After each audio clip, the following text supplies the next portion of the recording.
partnership of the business as a close community, putting purpose before maximizing profits, with every employee having a stake in the enterprise.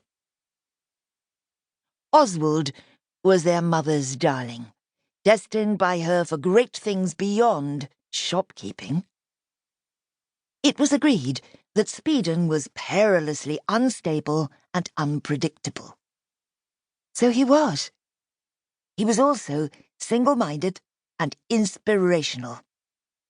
A pragmatist, he saw partnership as a model for workplace happiness and, as a result, for commercial success.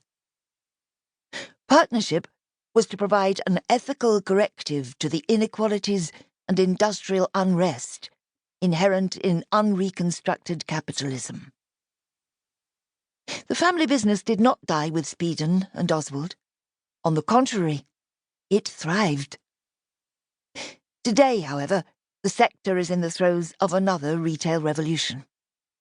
Apparently unassailable department stores, including the iconic John Lewis and Partners, are in limbo. Speedon's ideas of partnership are being put into practice in some form or other by countless grassroots and community enterprises, and may be part of the way forward for the struggling high streets. Sound ideas don't die, they survive to meet the good moment.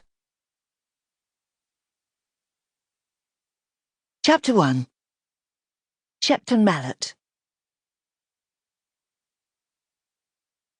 John Speedon Lewis retired from the chairmanship of the John Lewis Partnership in 1955 at the age of 70. In the spring of 1959, clearing the attics of Longstock House, his Hampshire home, he decided to take a look at his father's diaries. "I should have done it long ago," he told his younger brother, Oswald. He had expected just a record of litigation and other matters of business. But the diaries were personal, and Speedon himself figured in them. Not always in ways he would have supposed.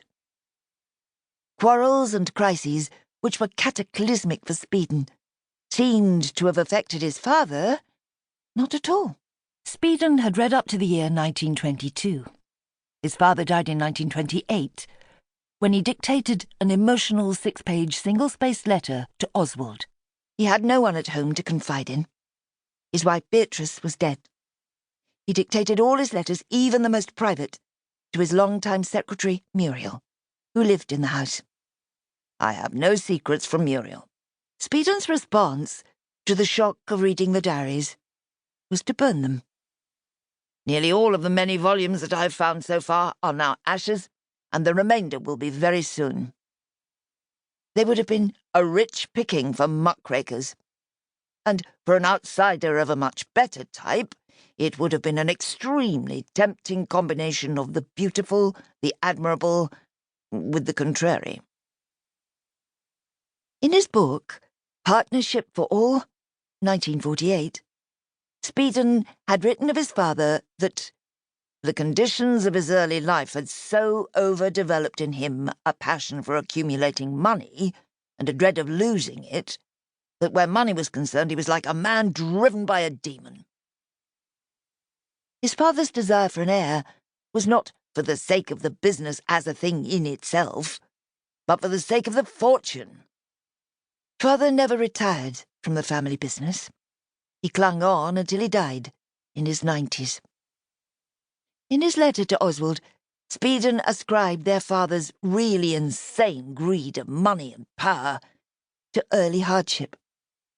"The naturalist that I was born to be," interprets their father's personality ecologically.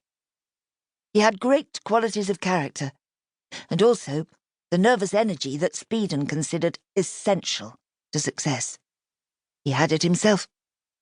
If father had been reared in a fully civilized home, if he had been to a good school and to a good college, the world would have seen another Mr. John Lewis of Oxford Street.